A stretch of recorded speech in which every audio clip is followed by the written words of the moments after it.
BRS MLC कविता ने अपनी रिहायशगाह पर बीसी रिजर्वेशन के नफाज के लिए 17 जुलाई को मुनज़्ज़म किए जाने वाले रेल रोको एहतजाज के पोस्टर को जारी किया।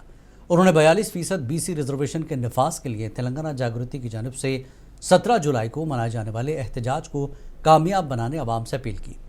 उन्होंने कहा कि बीसी तहफ़्फ़ुज़ात के बाद ही लोकल बॉडीज़ के इंतख़ाबात मुनक़्क़िद करने रियासत की कांग्रेस हुकूमत से मुतालबा किया।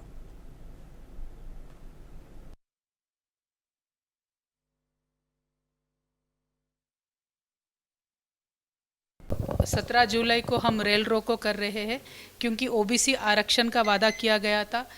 जो 42% ओबीसी आरक्षण देने के बाद ही लोकल बॉडी इलेक्शन करने का वादा कांग्रेस पार्टी ने किया था और हुकूमत में आने के बाद इन्होंने वो वादा भूल गए। और हम आज खरगे साहब जो हैदराबाद पधारे हैं उनसे रिक्वेस्ट करते हैं कि खरगे जी आप अपने वादे पे उतर आइए।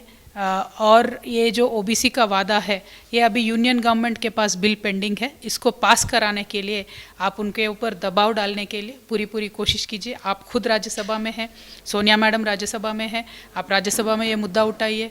और राहुल गांधी जी, प्रियंका गांधी जी दोनों लोकसभा में हैं, उनसे भी रिक्वेस्ट करके तेलंगाना ओबीसी की जो आवाज़ है आप पार्लियामेंट में सुनाइए। Thank you. जय तेलंगाना।